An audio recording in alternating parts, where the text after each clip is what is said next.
Welcome. I'm Chef Connaughton. I'm the chef and owner of SingleThread Farm Restaurant and Inn, and we're here in the SingleThread kitchen, which is in Healdsburg, California, part of Sonoma County.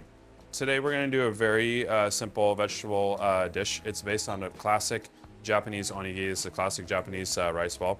This isn't a plated dish that we do in the restaurant, but this is something that we welcome all of our guests in our inn too. So we have 5 rooms in our inn, and guests, when they check in every day, we have these waiting for them. It's a really nice way to sort of like welcome, feed them, give them a little bit of something. A lot of our guests, they've been traveling all day and they're hungry. They're dining with us in the evening, so they probably haven't eaten too much. So this is a really great way to give them like a little bit of a snack that's going to like take care of their hunger, but not really ruin their appetite. So that's why we serve it here. It's kind of part of our hospitality. What makes it really fun is it immediately connects the guests to our farm. Everything that we do here is driven by our farm. Our menu is changing every day based on the seasons, what's coming from our farm. So the farm informs absolutely everything that we do at SingleThread. So when we serve these to the guests upon check-in and they arrive into their rooms and they unwrap this really fun little snack, it's an immediate connection to the farm.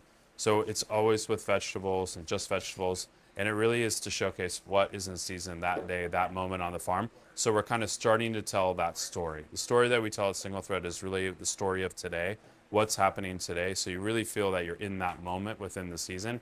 So right away, we're trying to connect you to that story and to the farm. So we're always changing this.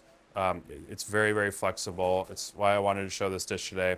You can go so many different ways with it. It's not necessarily a recipe that you have to follow. It's really just something fun you can have as a side dish with a main dish as the rice. And really, instead of just having a flavored rice, is actually bringing some vegetables and some flavors and having something seasonal in there to talk about and to enjoy and change it all the time. Like I said, the dish is called onigiri. It's very, very traditional Japanese, snack or lunch. Sometimes people say it's the peanut butter and jelly sandwich of Japan. It's something that is in every kid's lunchbox growing up, and everyone's lunch bag going to work. It's a really kind of common sign and gesture of hospitality. You see it on restaurant menus and convenience stores. There's really cheap ones. There's really high-end ones. So it is something that's enjoyed all over Japan, and it's something that I know when foreign guests go to Japan, it's something that they always really love and note. And there's a bit of hospitality and warmth and a lot of nostalgia with this dish. It's made by your hands. I'm going to show the technique of cupping your hands together. And so there's really a feeling of being made from one person to another. So mothers are making them for their kids. And so it's kind of, said almost like it's kind of like this like warm hug because you could feel the person who's made that. And again, with our hospitality, that's something that we want to convey. This is something that no matter how big of a batch you make, ultimately you do make each one by hand. So it's one person making it for another person. And we just kind of love how that conveys that sense of warmth and hospitality. To start off the dish, what we really need to do is we need to make perfect rice. This dish is really all about rice and the way that we flavor it. So we really want to make sure that our rice is perfectly cooked. If we have undercooked rice in there, you're really going to get that texture. If it's overcooked and it's really mushy, it's all going to kind of turn into one kind of a gluey lump. So cooking perfect rice is really important for this. We cook our rice here in a Japanese clay pot. It's known as donabe. These are really special pots that we get from a maker in a very rural area of Japan called Iga. They use this soil that used to be the bottom of a lake, Lake Biwa. And so the clay here is filled with all these different fossils. So when they fire these pots, the fossils inside dissolve. They leave these little air pockets, and that really diffuses the heat very, very evenly into the cooking pot. So rather than cooking a stovetop rice where you have the heat on the bottom hitting metal and just heating up the metal, this actually, the heat warms the bottom and diffuses the heat all the way through the entirety of the cookie pot, so it cooks the rice very evenly. This is actually what the modern day rice cooker is trying to really actually copy, is this very, very traditional way of rice. So it's totally fine to use a modern day rice cooker. Electric rice cookers, they work really well. We cook in the way that it was done classically, because we still think it's the best way, and it's a very, very easy way to cook it at home. So this is a special type of donabe. It's called kamado-san. It's made specifically for cooking rice. They come in different sizes. This is the smallest one that just cooks 1 cup of rice. So this is 1 rice cup. And it's important to note that a rice cup is not the same as an American cup of 8 ounces. This is actually 180 milliliters. And so it's about 3/4 of what a cup is. But it's not really important what the measurement is. It's just that ultimately the rice to water ratio is equal. So the important part of cooking really great rice is to take our rice with a very accurate measurement. We're going to add just enough water that we can get a texture and consistency that's like wet sand. And we want to take the time to spend about 1 full minute washing this rice. And what we're doing is we're being very gentle. I keep pulling the rice down off the sides, and I'm just using my fingers like this to create this motion. We don't want to be too violent with this to start to break these grains. If we start to break grains, they're going to release their starch. We're going to have a lot of broken grains where we're going to get a really kind of gluey texture. So I'm being gentle, but I'm also being forceful to maneuver the grains around. What I'm trying to get off here is just wash off the powder rice that's on there. So this white rice started as brown rice, went into a polishing machine. That machine polished it. As it polishes it, the friction of the rice creates a little bit of heat, and that heat, as it's milling the rice down, causes that what's being milled off to stick to the outside of the rice. And we just want to wash that off because that's all pure starch. If we don't have that on there, if we have that on there, we're going to have rice that's going to be very, very starchy and gluey. So this just ensures that we actually use the sort of abrasive nature of the rice upon itself to rinse all of that powder off. So from here, what we're going to do is we're going to rinse this 6 times. So I'm going to fill this up with water. We're going to dump out that water, and we're going to do that 6 times until the rice runs clear.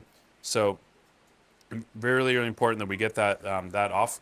And really, we find, and I have been trained classically that takes 6 times to do that. If concerned about water usage, I mean, one thing we'll do is to save that as gray water, and you can use that actually to water your garden. You have this nice starchy water in there, clean water that you can use in there. You don't need to like fill it up with too much water, just enough to get this off. We just want to rinse off this white milkiness. So the rice that we're using here, this is a short grain Japanese rice. This particular variety is called koshi hikari. It's like the type of rice, very typical in nice Japanese restaurants, see often in sushi bars. We source this rice from Niigata prefecture in Japan, but also right here in California. So we have really great producers right here in California that are growing this rice variety. So this technique really applies to this variety of short grain rice. So after we're done rinsing our rice and we have all of the water off it, we want to make sure to get our ratio right, that we completely drain off all of the water.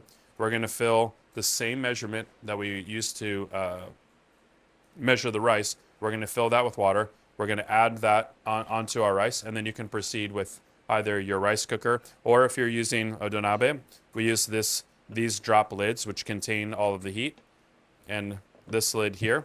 We cook this for 12 minutes on a medium low flame, and then we shut the heat off and we let that rest for 20 minutes. Very much the way that your rice cooker at home, electric rice cooker, will work automatically. So while our rice is cooking, we're going to start preparing our vegetables. I've got 30 minutes here to gather all the rest of my ingredients. So here we have what's called a negi onion. This is a long Japanese onion we grow at our farm. You can use regular green scallions, works really well. And then these are some of the pepper varieties that we're currently harvesting right now. We've got some different yellow and red varieties, and we're just going to put those right on the grill, get some nice, like really smoky grill flavors to that. I'm not worried too much about seasoning at this point right here. We're going to season everything later, but I'm just going to add just a little bit of oil to my onions. and even just a little bit on the outside of the peppers to help blister the skin. We don't want anything too oily here. We don't want, in the end, a really oily or wet, mushy rice, but just enough to get a really nice char on the outside. So I'm going to pull some of these coals out. This is almond wood that we use. Wood that we use all comes from the downed almond trees from the almond farms in the Central Valley of California. So they go in, and when they take down the almond trees, we get the wood delivered to us here. It's the wood we love to use. So with this technique, you can definitely just do this on a home barbecue. The wood smoke and flavor is nice, but any grill will do to get this flavor.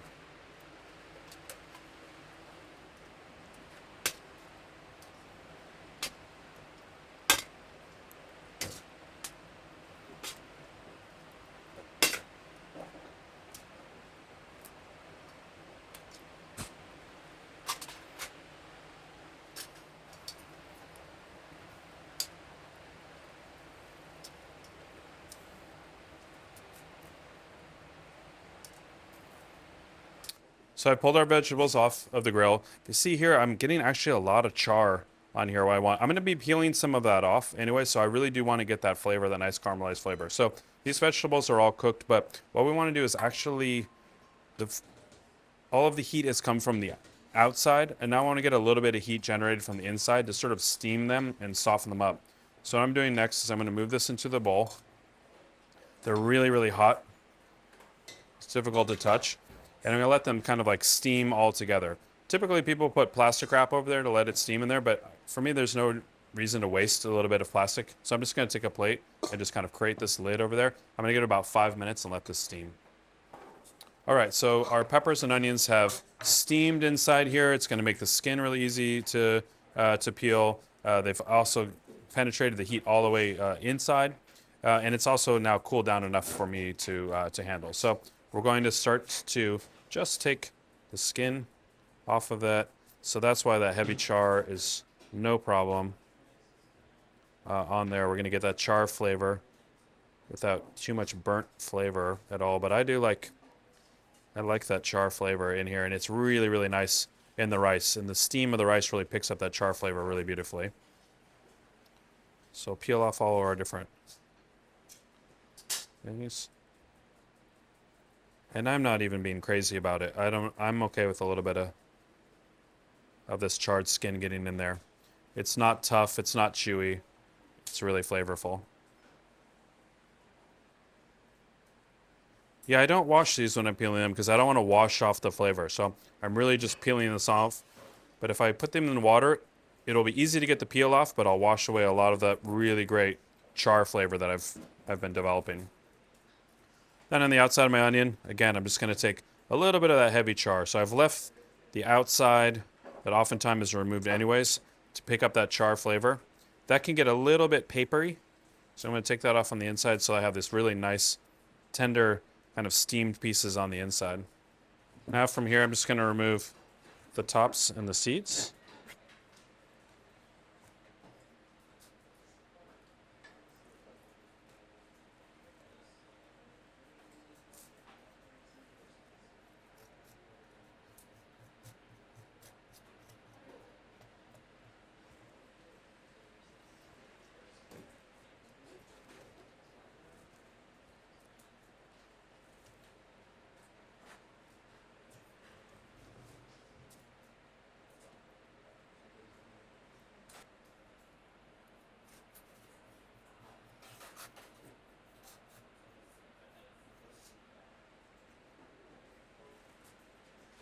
All right, lastly for our onions, we'll just take that little bit at the end off.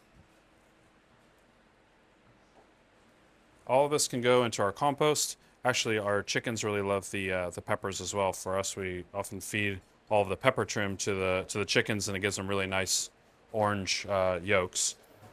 And then we're going to go ahead and start preparing our vegetable mixture here.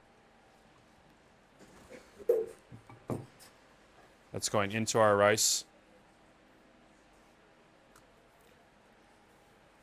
And I'm going to dice this up, but very, very rough, where you're going to kind of chop and mince so that the flavor go all the way through the rice.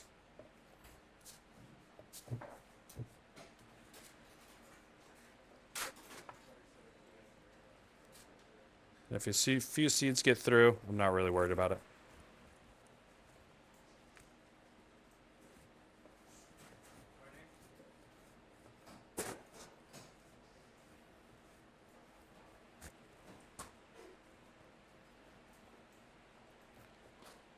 All right. And again, dice this up.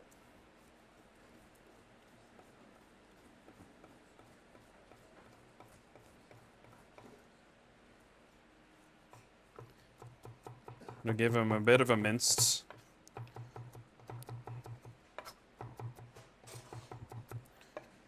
I want to retain some texture to these, but really what I'm doing is just making something that I can fold all the way through the rice. So every bite, you're getting this integrated flavor of the pepper mixed in with the rice.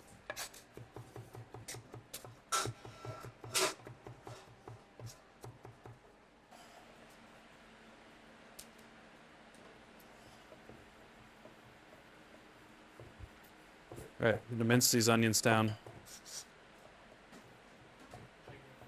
Fine, but I want to retain a little bit of texture. I want to kind of be able to find these onions within the mixture.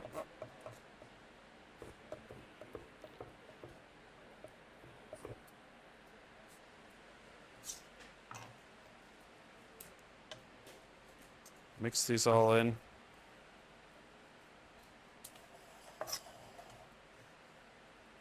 All together.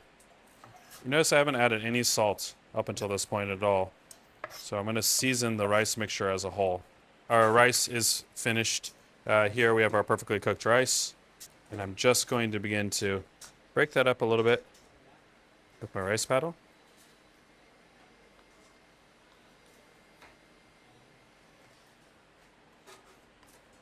Now that that's opened up, I'm going to begin to add my pepper mixture. I'm going to add this a little bit at a time to make sure that we've got the ratio the way that we want it. And at this point too, we're going to begin to season the rice with some salt. So I'm also going to use a 7-spice powder from Japan. It's got togarashi chili in there as well as toasted sesame seeds. But you could also just use any chili powder that you want, and sesame seeds are really, really nice. This will give you a little bit of heat. For me, the toasted sesame is really, really key flavor. So to this, really, you can add whatever spicing and seasoning that you want here. I'm keeping it pretty traditional, a little bit more classic Japanese. I also have some powdered nori. So this is same nori as you're familiar with in like a sushi roll, but it's been dried down and kind of pulverized into a powder. And this is going to give us a nice, little like green look, but also this umami kind of seaweedy flavor. Notice I'm not adding any wet ingredients like soy sauce and things like that. You can do that, but you do have to be very careful that you don't want to make a mixture that's really wet and is ultimately not going to hold together. So we've got moisture coming from the peppers. We only have that little bit of fat that was on the peppers to begin with. That's slightly lubricating the rice here, but it's not something that we want oily or wet. We really want to have more of these, like the flavors and the rice and the little bit of starch on the rice that's come out from the cooking is what's going to bind this together. What we're kind of looking for here is this like almost like kind of confetti-like look to run through it. We don't want it too sparse where we're not getting the flavor, but we also don't want it too saturated where we don't have enough rice to hold it together. This is really about the rice. This is really a rice dish, and we have everything else is seasoning it, flavoring it. But it really is about the quality and the texture of that really great rice. So this to me looks like a really perfect blend. Something that's very important as I'm mixing is you notice I'm not mashing it down too hard. I'm using the paddle here, and what I'm doing is I'm looking for any clumps of rice that haven't broken up, and I'm trying to get that so that each grain of the rice can really kind of stand on its own individually. So I'm not mashing it down, I'm not pressing hard. I'm actually, while I'm turning it over pretty vigorously, I'm being very gentle. I'm making sure I'm not cutting through or smearing the rice. I'm making sure that I'm just like folding it over onto itself. I'm going underneath, and what I'm looking for here is that any parts that are not well mixed or incorporated, and I'm just using the paddle to move back and forth to sort of break up any of those clumps to make sure that we can get the seasoning and the flavor all the way through. So this will make for really even eating in terms of flavor, but also in terms of texture as well. So when you bite in, you get all these nice individual grains that kind of melt in your mouth, and they all kind of like disappear without actually finding in your teeth these clumps that are within that. You can really notice that on the palate if you have these two different textures in the rice. So we're looking for one nice, even, homogeneous mixture here. So really happy with this look. We can see we've got all the seasoning, all the peppers dispersed really nice and evenly, and I think we're perfect. Check for seasoning. We're gonna be adding salt in one more step here. So we want to make sure that the seasoning is good, but just slightly under. Okay, and that's perfect. So the way onigiri is typically enjoyed is wrapped in a little bit of nori. So there's a few different ways to do it. This is using just regular nori you see in the sushi roll here, sushi bar you can buy in the store. Nori always has two sides to it. It has a shiny side and this dull side that has a little bit of rough texture. You want to use that dull side and put that on the inside of the onigiri. It kind of makes like a little bit of a handle. Some people completely wrap theirs. I like to show what's in the onigiri on the outside and kind of make somewhere where your hand can go and you can bite and then enjoy that. So the nori's bringing a little bit of flavor to it as well, but also nice texture and also a place to put your hand that it's not going to get sticky from the rice. So some people do wrap these in advance. What does happen though is the nori will begin to hydrate and become very soft and get a little bit sticky itself. So I like to try to put the nori on there as close to when the guest, whoever I'm serving this to, is going to eat it. Since for us, we put those into the guest rooms before the guests arrive, sometimes this is in there quite a while in advance before they arrive. So we'll serve the nori separately on the side and let the guests wrap that together. The way that we like to serve these is a really fun traditional way. It's using this bamboo husk. This is the outside of the bamboo tree that's taken off as it's growing and it keeps getting larger and larger on the tree. So this is just peeled off, and this is like a very traditional way to have to wrap food in Japan, and a really typical way and old-fashioned way of wrapping the onigiri as well. So we like to do it, something fun for the guests to arrive to and see, but also has this really nice function to it is that it keeps all the moisture of the rice on the inside and keeps the rice and the nori separated. So we're just going to put the rice on here. I've soaked this in a little bit of water to make it pliable, and then I'm just folding these over.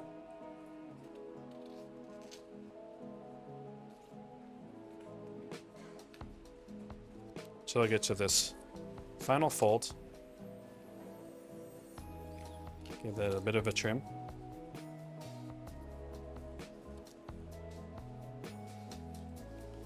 And I'm going to place the corner in here, fold this over, and then we like to have a little bit of a feeling of the season. So we'll take some of the flowers from our farm, stick those in there as well, and it becomes a really nice, fun present to come back to your room and unwrap. It becomes like a little bit of a surprise of this beautiful gift of vegetable onigiri.